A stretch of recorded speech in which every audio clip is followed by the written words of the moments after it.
transition donc avec Sébastien qui arrive, Sébastien Lopez.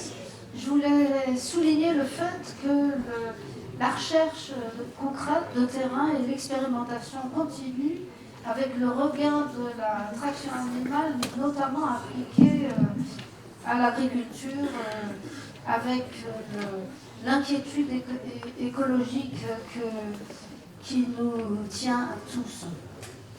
Je me suis proposé de vous parler du cheval en Gaule, et je vais le faire sous un angle un peu particulier. En effet, qui s'intéresse à l'histoire du cheval possède une quantité de sources à sa disposition, au premier rang desquelles, bien sûr, les textes, notamment pour les périodes médiévales, modernes, contemporaines. Les images aussi sont une source de premier ordre. Pour les périodes plus anciennes, et notamment l'Antiquité, ils ne sont pas absents non plus, loin de là. On l'a vu, les traités des épiâtres grecs, de ceux que l'on nomme les agronomes romains, Varron, Caton, Columel, qui sont des agronomes, et qui décrivent et rendent compte des connaissances que l'on possédait à cette époque du cheval et de la manière dont il était élevé, soigné, utilisé. Et tout cela est très bien étudié depuis fort longtemps et indéniablement avec beaucoup de talent scientifique. Pour des périodes plus anciennes, les choses se corsent et les cultures sans texte ne nous ont pas laissé de témoignages directs. Ainsi, si l'on souhaite étudier la cavalerie et la place du cheval dans la société gauloise, par exemple, on peut grosso modo que se fier aux textes des auteurs grecs et romains qui ont été confrontés, soit pendant leur voyage, soit pendant ceux de leurs contemporains, à ces populations, soit à ceux qui les ont combattus. C'est ainsi par exemple que les passages de l'ouvrage de la guerre des Gaules, écrits par César, ont longtemps été les rares sources utilisées pour essayer de percevoir la place et le rôle du cheval chez les Gaulois. C'est évidemment un lieu commun que de dire que toutes ces sources d'information, que cette source d'information est biaisée. L'archéologie est une autre source incomparable de connaissances. Les sites archéologiques livrent des éléments de harnachement, de pièces de charroi qui, parallèlement aux images, nous amènent sur le champ de l'histoire des techniques. Et un des pans de l'archéologie s'intéresse aux animaux eux-mêmes, ceux dont on retrouve les os ou les dents sur les sites archéologiques. C'est ce qu'on appelle l'archéozoologie. Elle se nourrit de l'étude des squelettes des animaux élevés, le porc, le bœuf, le mouton, chassés, pêchés, le cerf, le lièvre, la grive, le maquereau, que sais-je, ou qui côtoient l'homme dans un rapport de commensalité, le rat, la souris par exemple. Et ils sont nourris grâce aux os et aux dents qu'ils ont laissés sous terre. Alors les conditions de la découverte de ces restes varient selon l'utilisation des animaux. Quand ils sont mangés, on peut les retrouver dans des poubelles, dans des fosses, des potoirs, ce que vous avez en haut à droite. Quand ils ont été utilisés au champ ou à la guerre, mais non consommés, on peut les trouver enfouis dans des fosses ou des fossés. Quand les animaux sont utilisés dans le cadre de pratiques religieuses, ils peuvent apparaître sous la forme de squelettes complets dans ces sanctuaires, mais aussi sous la forme de restes de banquets communautaires. Bref, une multitude de cas qui nous emmènent... J'ai perdu... Non. Pardon, excusez-moi, j'ai perdu ma souris. Vous voyez ? Bon. Ah, c'est embêté parce que... Elle est revenue. C'est parce que j'essaye de la voir sur mon texte en fait. Alors c'est pas grave, je vais passer. Alors je vais évidemment pas reprendre ici la question de la domestication du cheval. Orlando et Alain sont plus compétents que moi, elles l'ont fait brillamment. Mais je vais simplement vous fournir un ou deux points d'accroche chronologique qui ancrera notre propos. Il faut redire que le cheval a été domestiqué en fait tardivement par rapport aux autres espèces. Le mouton, le bœuf ont été domestiqués il y a 6 ou 7 000 ans avant le cheval. Et à partir du moment où il apparaît, il va souvent profondément changer les groupes humains qui l'ont adopté. Il va bien sûr favoriser les déplacements, souvent transformer les pratiques rituelles, l'expression des croyances, voire les croyances elles-mêmes. On l'observe bien par exemple en Mongolie, qui est un autre terrain d'étude comme moi, où l'apparition du cheval domestique à l'âge du bronze, vers 1300 ans avant notre ère, va accompagner, voire provoquer le passage du mode sédentaire au pastoralisme nomade. Ça va se faire dans ce sens-là. Dans certaines régions du monde, cette introduction est très visible archéologiquement. La steppe mongole, à cette époque, se couvre de structures rituelles communautaires gigantesques qui intègrent pleinement le cheval dans les gestes qui accompagnaient les cérémonies, et on retrouve des chevaux à foison. Ailleurs, la transition est moins visible. En France, le cheval apparaît également à l'âge du bronze, au cours du 2e millénaire avant Jésus-Christ, mais les traces d'équidés dans les sites archéologiques sont plus rares, et il va être de plus en plus présent au fil du temps. À l'âge du fer, c'est-à-dire la période gauloise, donc entre le 4e et le 5e siècle et le milieu du 1er siècle avant notre ère, je vous ai mis une frise chronologique un peu basique, mais qui va vous permettre d'avoir quelques références chronologiques, l'animal va être de plus en plus visible dans les sites. Et puis il est également omniprésent à la période romaine, c'est-à-dire entre le 1er et le 4e siècle, ou le 5e siècle, selon la manière dont on perçoit cette période. Je vais donc vous parler de ces deux périodes et je vais vous dresser rapidement un panorama des contextes dans lesquels on le perçoit le mieux, la manière dont il s'insère dans la trame sociétale de la Gaule indépendante et la Gaule romaine, et l'évolution des pratiques le concernant entre les deux périodes. Alors évidemment, vous l'aurez compris, il s'agit que d'un tour d'horizon très général qui mériterait des développements plus larges. Nous nous concentrerons sur la France, à partir de quelques sites, surtout dans la moitié nord de la France. Je ne vous ai pas mis le nom des sites, mais voilà, les sites que je vais citer proviennent de cet endroit-là. Et puis, voilà, nous allons parler du cheval et de ses cousins, du cheval aliment, du cheval produit, du cheval déchet, le cheval dans les rites, et puis la stature du cheval qui est un problème de taille. Lorsque l'archéologue travaille sur les équidés, il est confronté à un problème majeur. C'est le fait que les os de chevaux ressemblent aux os d'âne et aux os d'hybrides. Quand on découvre un vestige d'équidé, l'ostéométrie, l'anatomie comparée, en fait, finalement, ne sont pas suffisants, sont insuffisants pour une attribution taxinomique. Quand on a un bout d'os, finalement, on ne sait pas de quoi il s'agit si on parle de cheval, d'âne ou de mulet. Pour les périodes et les zones géographiques où plusieurs formes d'équidés domestiques sont présentes, on est donc dans l'incapacité de définir la place de chacun dans les activités économiques ou culturelles de ces populations. Alors, grâce à Ludovic Orlando, et dans le cadre d'un travail qu'on a mené avec Benoît Clavel, on a mené une réflexion à ce sujet, grâce au formidable outil dont dispose Ludovic et qu'il a développé à Toulouse. Nous avons étudié 873 équidés archéologiques provenant de 128 sites de France, de la période gauloise à la période contemporaine.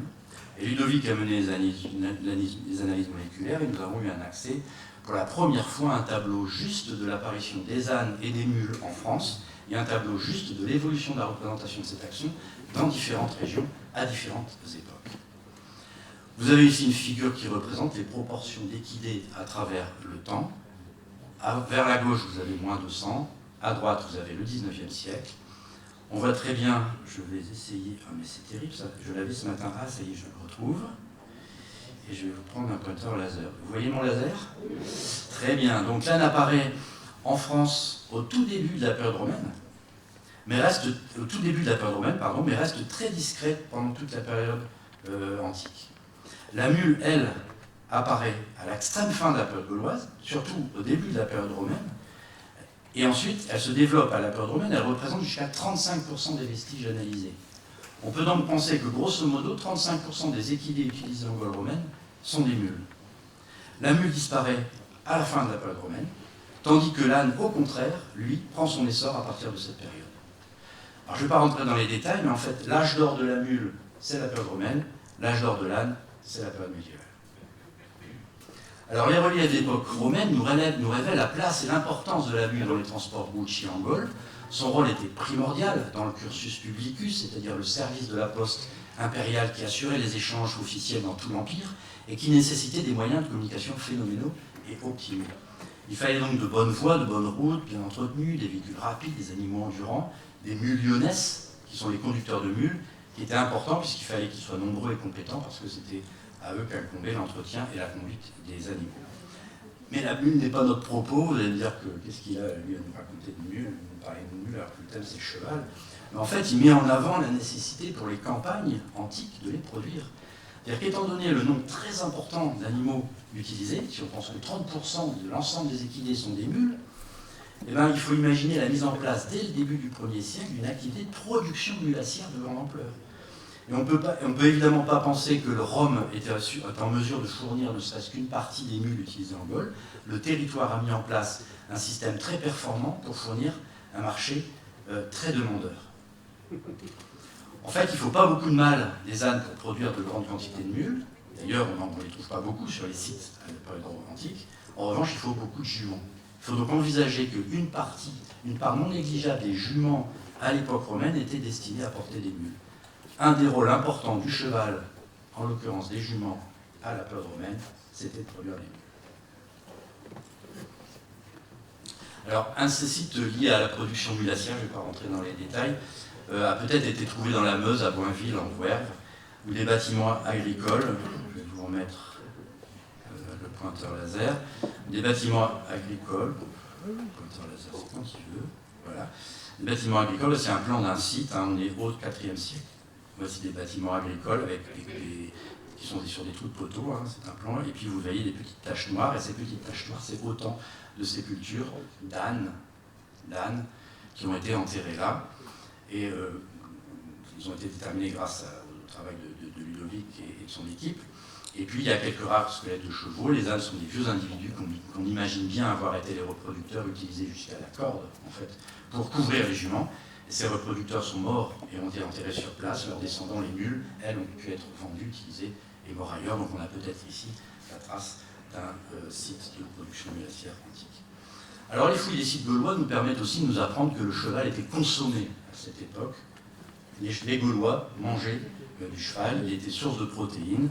Voici un site du IIe siècle avant Jésus-Christ où des traces de découpe sur les éléments de crâne, sur des corpseaux, sur des zygomatiques montrent à l'évidence que les animaux ont été découpés et consommés. D'ailleurs, sur ce site, on s'aperçoit que les Gaulois, non seulement ne se contentaient pas de manger du cheval, mais mangeaient aussi du chien. Voilà, petit détour. Et puis, un autre site, au 1er siècle avant Jésus-Christ, où le gars, lui, il s'est ouvert l'arrière du crâne du cheval, il s'est fait une cervelle grillée. Voilà. Donc, le cheval n'est pas une viande comme les autres, hein. Si les Gaulois en mangeaient régulièrement, le monde grec excluait l'animal des sacrifices sanglants et donc excluait l'animal de ses assiettes. Et les Romains ne pratiquaient pas non plus l'hypophagie. Il est intéressant alors de voir quel a été l'impact de Rome sur les pratiques gauloises. Ici, vous avez les proportions de sites d'époque, les proportions de sites qui ont livré des traces d'hypophagie. Et ici, vous avez une frise chronologique, moins 200, moins 100, plus 100, plus 300, plus 400. Et donc, on voit que l'impact de Rome, ici, a été fort, puisqu'on a arrêté, en Gaule, de manger du cheval. Il y a eu un impact très important concernant l'hypophagie. Je ne rentre pas dans les détails, sinon je vais me faire gronder. Alors évidemment, il y a forcément des zones de résistance, hein. On est en Gaule, hein, donc voilà, et comme dans l'agglomération antique de Joire-Pontchartrain, au IIIe siècle, il y a des traces de feu qui ont fait sauter l'émail des incisives et des canines d'un cheval. On est au IIIe siècle après. Lui s'est fait griller une petite tête de cheval qu'il a dû consommer tranquille avec ses copains. Alors il est intéressant de regarder le cas du chien, puisque les Romains ne mangeaient pas de chien non plus. Là, l'impact fut encore plus fort, puisque l'arrêt est encore plus net. Alors on pourrait suivre l'histoire, ce serait super intéressant, l'histoire d'hypophagie à travers le temps, ce serait passionnant, puisque on pourrait le faire de la période médiévale, qui exclut complètement l'animal des assiettes. Et puis à son retour de l'hypophagie, sous les assauts des hygiénistes, hein, et le combat de Geoffroy Saint-Hilaire, de Parent du Châtelet, toute la propagande hypophagique destinée notamment à alimenter les classes laborieuses. On observe au XIXe siècle, on s'est remis à manger de la viande de cheval à la fin du XIXe siècle. La première boucherie chevaline a été autorisée par le préfet de Paris en 1866, hein, mais son statut est demeuré particulier puisqu'elle est vendue, d'accord, mais presque de manière honteuse, hein, puisque, pour prendre un terme de François Poplin, puisqu'on l'achète dans les boucheries spécialisées avec une découpe particulière, différente. Là, cette découpe est différente des autres espèces de bouches, notamment on désosse complètement la viande de cheval, hein. On veut absolument faire disparaître au maximum tout ce qui pourrait représenter en fait l'animal. Il y aurait beaucoup de choses à dire, je vais passer sur cet aspect. Et puis le cheval aussi a joué un rôle de fourniture de matières premières. Une fois mort, sa peau, ses crins étaient récupérés, ses tendons, notamment l'os canon ici, qui avait une forme parfaite pour faire des charnières en os pour le mobilier à l'époque romaine, et puis des traces de découpe ici sur les phalanges qui montrent à l'évidence que les tendons étaient récupérés. C'est un matériau qui est extrêmement solide et qui a été extrêmement apprécié dans toutes les sociétés anciennes, et notamment aussi à la période romaine. Et puis il y a aussi la question de la destination du cheval qui n'était pas mangé. Qu'en faisait-on? Alors des éléments de réponse sont intervenus grâce à la fouille de plusieurs sites, dont celui d'Évreux, dans l'Eure. C'est une nécropole. C'est une nécropole, voici le plan, avec des individus inhumés, hein, voilà, on les trouve au IIIe siècle de notre ère. Et puis, la particularité de cette nécropole, c'est que finalement, il y avait des individus qui étaient enterrés de manière, dans des positions très particulières, sur le ventre, avec un bras devant, regroupé, voilà. Donc c'était quelque chose de très, très particulier qui semblait montrer que c'était des tombes de relégation, de gens qui avaient été récupérés ou qui, on ne sait pas exactement. En tout cas, ce n'est pas des tombes comme les autres. Et la particularité de ce site-là, au IIIe siècle, c'est qu'il était bourré de squelettes de chevaux. En fait, ce n'étaient pas des squelettes complets, c'était des colonnes vertébrales, des côtes, visiblement c'était des charognes. Je vous ai mis quelques autres photos, des carcasses, des charros de chevaux qui remplissaient les cavités dans lesquelles, en dessous, on avait mis les corps humains, avec des choses très bizarres, des walkman de chevaux, voilà. Et en fait, l'analyse que nous avons menée, je ne rentre pas dans le détail non plus, a permis d'écarter des significations symboliques et rituelles, celles qui avaient été initialement envisagées au départ. En fait, on n'est pas du tout dans le cadre de rites ni de pratiques funéraires particuliers, mais dans toute autre chose. En fait, il faut savoir que les tombes humaines sont toujours situées, à la période romaine, hors des villes. Les morts n'ont rien à faire à l'intérieur des murs. Et à l'extérieur des villes étaient aussi évacués les animaux morts, naturellement, ceux qui mouraient à l'intérieur des murs et qui n'étaient pas consommés, donc notamment les équidés. Et puis s'y déroulaient aussi à l'extérieur des villes toutes les activités d'exécution. Donc on peut rapprocher le cas d'Évreux du site fouillé d'Emmerbruck en Suisse, daté des XVIe et XIXe siècles, par exemple celui que vous avez à gauche, où des 500 chevaux de mémoire ont été retrouvés, ou des représentations médiévales, comme ce que vous avez à droite, où apparaissent en même temps des corps humains suppliciés, au même endroit que des zones d'équarrissage des chevaux. On voit ici un individu qui récupère les matières premières pendant que d'autres se font obscire. Voilà. Donc les activités étaient menées par les mêmes sous-missionnaires qui récupéraient les cadavres d'animaux et les humains abandonnés dans la ville ou mis à mort, les enfouissaient hors les murs après avoir récupéré ce qu'il y avait à récupérer, le poule, la peau, la toile et toutes ces choses. On a le cas, en revanche, où les chevaux sont impliqués, là, de manière sûre et certaine, dans les rites, et notamment dans certaines pratiques funéraires. Alors, pour la période gauloise, le cheval, globalement, n'est jamais associé aux cadavres humains dans le tombe. On n'enterre pas un cheval, alors je parle entre le 4e et le 1er siècle, on n'enterre pas de cheval avec l'individu que l'on inhume. On y met du cochon, on y met des pièces de viande, des morceaux de mouton, des choses comme ça, des viatiques qui vont l'aider à traverser, aller dans l'au-delà, mais jamais de cheval. Or là, c'est un site gondole qui se situe à côté de Gergovie. On est sur un site du 2e siècle avant Jésus-Christ, donc Gergovie, qui est la bataille qu'a menée Vercingétorix contre César, il a gagné d'ailleurs, Vercingétorix. Pendant un moment, on pensait que ces chevaux et ces bonshommes étaient liés à la bataille, mais pas du tout. On est bien au 2e siècle de notre ère, avant notre ère, où là, il y a 8 hommes qui ont été enterrés avec 8 chevaux. Et si vous regardez précisément, chaque individu a le bras gauche posé sur l'épaule du précédent. Et si vous regardez le cheval, les chevaux sont pareils, c'est-à-dire que l'antérieur droit du cheval repose sur l'encolure de l'animal précédent. Donc c'est un site absolument exceptionnel sur lequel on travaille avec Ludovic, avec d'autres personnes, puisque les hommes, ce sont que des mâles, des hommes, voilà, et les chevaux ne sont que des mâles aussi. Il n'y a aucun matériel archéologique, il n'y a pas d'armes, pas d'éléments de harnachement, rien, comme si tout ce petit monde avait été enterré tout nu, et c'est possible que ce soit quelque chose comme ça. Alors on est sans doute devant des rites guerriers, peut-être des sacrifices humains, et donc peut-être des sacrifices humains auxquels on a associé des compagnons, on a tué à ce moment-là, sacrifié entre guillemets, on a tué au même moment des chevaux. Mais au-delà de l'observation, on est en peine d'attribuer une signification précise à ce dépôt, les textes nous manquent, mais comme je vous disais, des analyses moléculaires et surtout la géochimie isotopique va nous permettre d'avancer dans le futur proche dans la connaissance de ces dépôts. On a de bons espoirs de fournir des indications intéressantes sur ce type de dépôt. Alors les Gaulois, dans ce site-là, à enterrer des humains et des chevaux, et puis dans d'autres sites, les pratiques étaient différentes. C'était le site de Vertot, en Bourgogne, où là, le cheval se situe au cœur d'activités sacrificielles, dans des sanctuaires celtiques ou de traditions celtiques. Les Gaulois avaient des sanctuaires dans lesquels ils pratiquaient leur culte. Ce site a été fouillé par Martine Join et Patrice Méniel, étudié par lui, où des dizaines et des centaines de chiens ont été trouvés, et des centaines de chiens et des dizaines de chevaux ont été trouvés.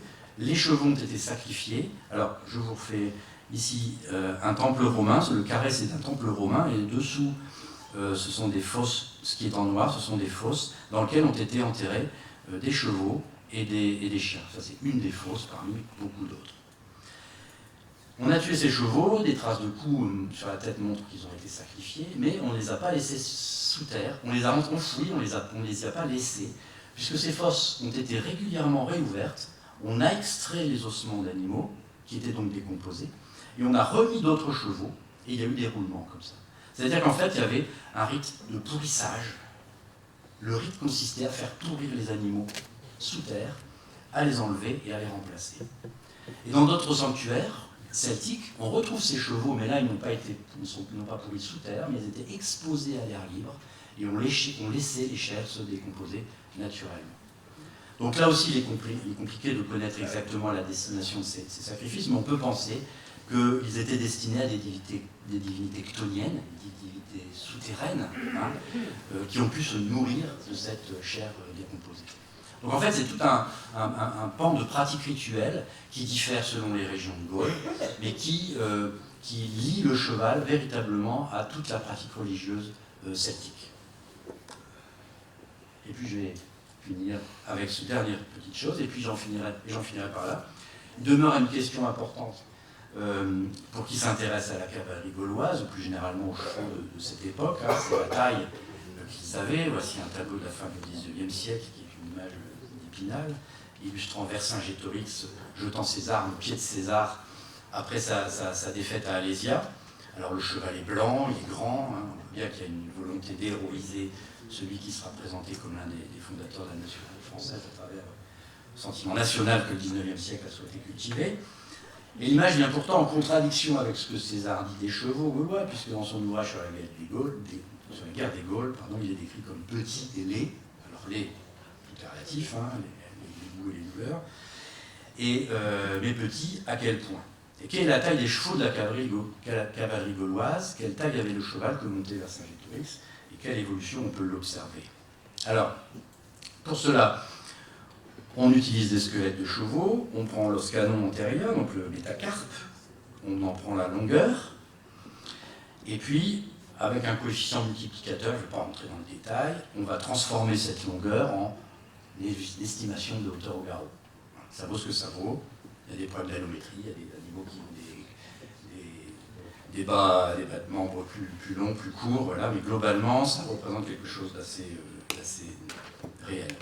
Et puis on projette, chaque petit point représente un individu, un cheval. On représente ça sur un graphique qui vous propose ici les tailles des animaux, 1m10, 1m20, 1m30.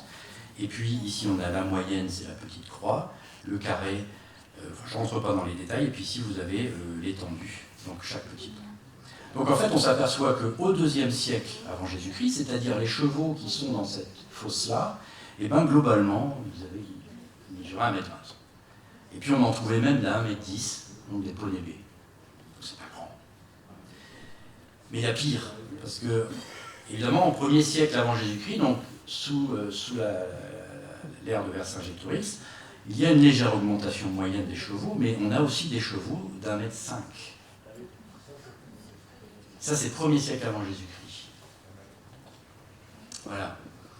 Et puis, donc, avec des animaux qui pouvaient atteindre 1m30, et puis certains. Alors, il y a toujours des outliners, il y a toujours des chevaux qui se présentent différemment aussi. Vous voyez, au IIe siècle avant, on a un cheval d'1m40. Il y a d'autres phénomènes qui rentrent en jeu, peut-être des phénomènes d'échange avec l'Italie, avec d'autres régions de l'Europe, avec des phénomènes d'importation ponctuelle. Je ne rentre pas dans les détails, ça nous emmènerait trop loin. Mais au 1er siècle et au 2e, 3e siècle, on voit cette augmentation se poursuivre avec des animaux au IIIe siècle qui atteignent presque 1,40 m.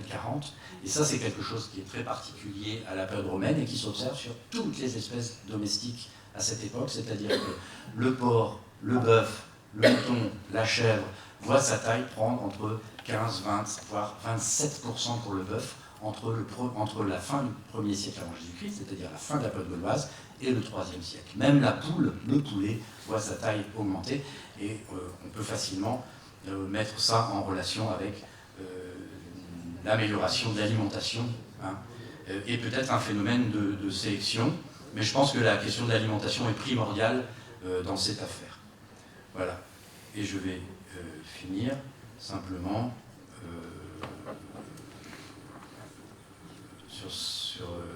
oui, je vous laisse sur cette vision d'horreur de Vercingétorix attaquant César sur un cheval d'1,10 m.